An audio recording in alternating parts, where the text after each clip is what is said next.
welcome to my new series, Work in Progress Wanderings, or WIP Wanderings, if you'd prefer.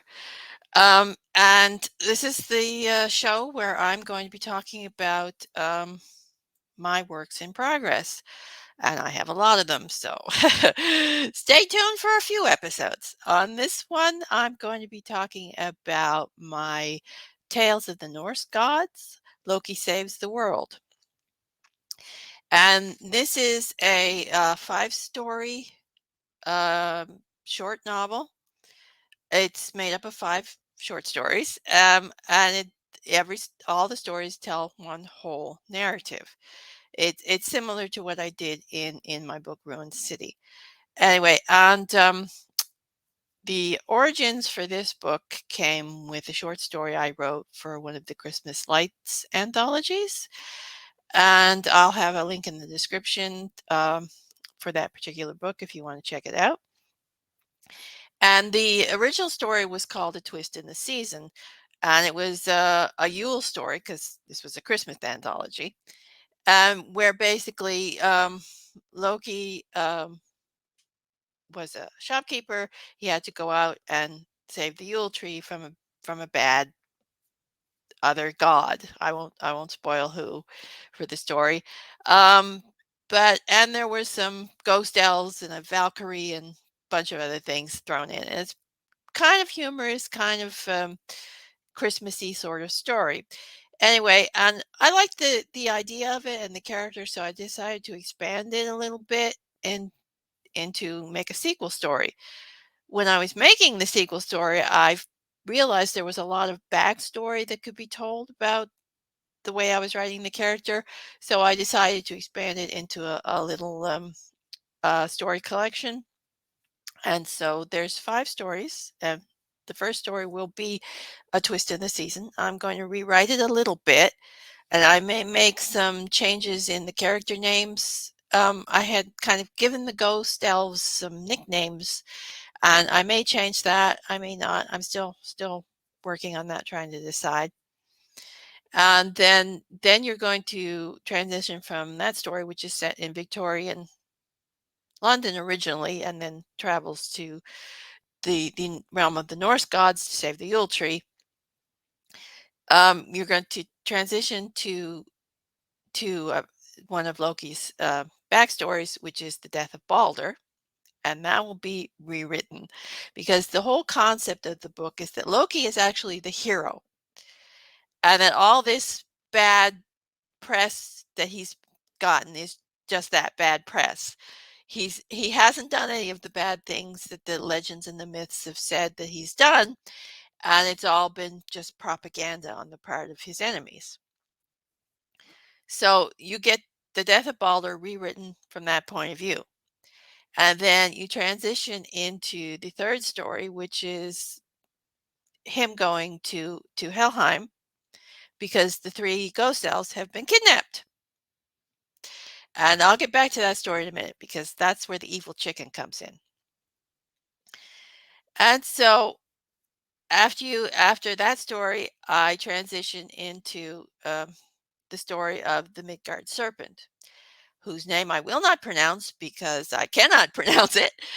But in my story, he's not a serpent, but he's a serpent warrior, and he's the adopted son of Loki. So I retell his story too.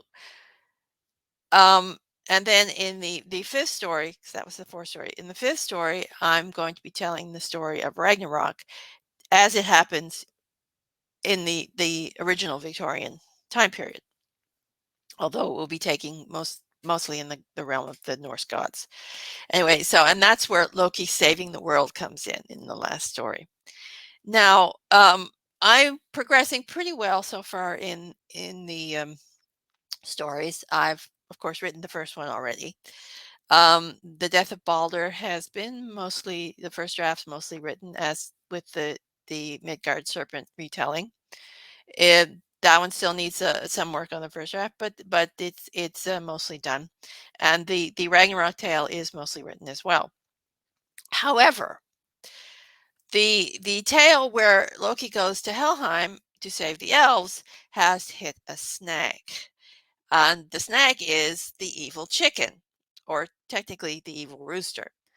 Now, this character came about because the first line popped into my head. I'm standing at the gates of Helheim holding a chicken.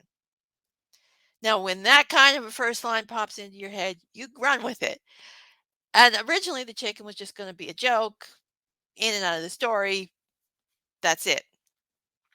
Except when I did some research into the mythology, the Norse mythology, to see if there was any significance to chickens or roosters in their mythology, I found out there's actually 3 roosters connected to Ragnarok, which spun off into the 5th story.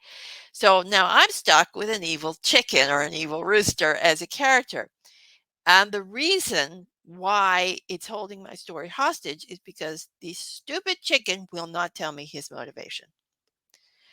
I need the chicken to interact with the antagonist of the story. And he's also connected to the main antagonist that runs through the entire book. And he just won't talk to me. I've got an evil chicken who's shut up and refuses to tell me his motivation, and I'm just stuck on the story. So that's where this particular work in progress is at the moment.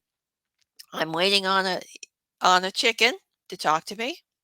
Yeah, this is the life of a writer, people, waiting on chicken characters to talk to them. Yeah, you thought it was exciting, didn't you? Yeah, no. So basically, I have to figure out where the chicken fits into the whole story structure and what he's up to, because apparently this chicken is a spy and is a double agent and possibly a triple agent, working for the Norns and also the antagonist, both antagonists. And so, yeah, the chicken is a problem, people. The chicken is a problem. And anyway, so that's where I am in this particular story. Anyway, and I'll give you and um while I'm waiting for chicken motivation, I've been playing around with some AI generated images, which the first of which you saw at the beginning of this video. And here's another one, just for fun and kicks. There you go. There's a image of Norse snow and Loki going into the underworld, hell, whatever, for your enjoyment. Anyway, but so I'm hoping, if the chicken cooperates, that I will have this book finished by next year and maybe published by the end of the year. So fingers crossed. And yep, remember, it's always the chicken that gets you in the end. Anyway, and that's it for this first episode of WIP Wanderings, or WIP Wanderings, or Work in Progress Wanderings, whatever you want to call it. And I'll be back next episode with another one of my works in progress, where I'm talking demons and love triangles. So stay tuned for that. And that's all for now. Bye.